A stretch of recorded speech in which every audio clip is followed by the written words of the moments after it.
এই অবস্থা। 10 মাত্রার ভূমিকম্প হলে তখন কি হবে? মানে মানে এখনো তো ভাইয়া ববিকে সবকিছু বুঝিয়ে দেয়নি। যখন সবকিছু বুঝিয়ে দিবে তখন চিন্তা করো। খুন করবো, খুন।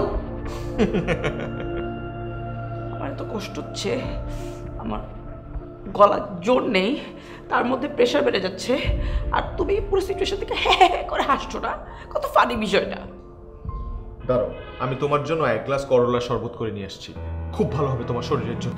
না, খবরদার, এমনিতে শরীর ভালো না, করলা জুস করলে আমি পুরো বমি করে ফেলবো। নো। আরে করলা শরবত খেলে তোমার মনটা ফুরফুরা হয়ে যাবে, শরীর ভালো লাগবে। আর তুমি এমনি তো প্লাস্টিক সার্জারি করার রোগী, তার উপর আবার হাই প্রেশার। যে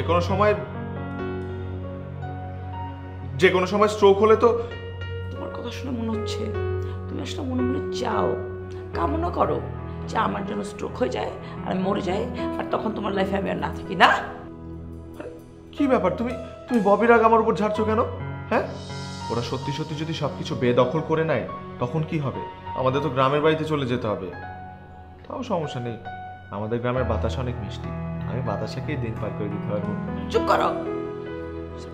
পেঁচো পেঁচো পেঁচো পেঁচো, তোমার কারণে আমার গলাটা আরো ভেঙে যাচ্ছে। দাও আর একটু।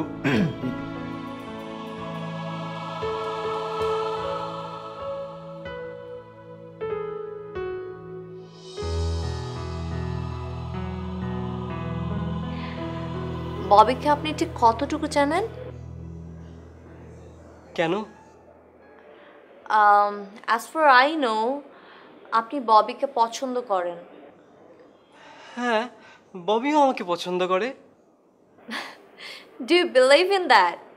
হ্যাঁ, আজকেও তোর সাথে আমার কথা হয়েছে। আবির ভাই, life is only one, there is no second chance. Bhumi, আমার মনে হয় আপনি কিছু একটা বলতে চাচ্ছেন। আপনি খুলে বলুন। ওকে, একটু ক্লিয়ার করেই বলি, ববি আসলে আপনার সাথে প্রেম প্রেম খেলছে। মানে কি, আপনি কিসব বলছেন?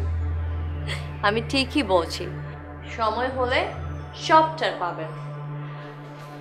অ্যাকচুয়ালি বাবার বিরুদ্ধে যারা আন্দোলন করছে তাদের পরিকল্পনার সব ইনফরমেশন পাওয়ার জন্য ববি আপনাকে ঢাল হিসেবে ইউজ করছে। আচ্ছা, আপনি শুধু শুধু আমাদের মধ্যে প্যাচ লাগাচ্ছেন কেন বলুন তো?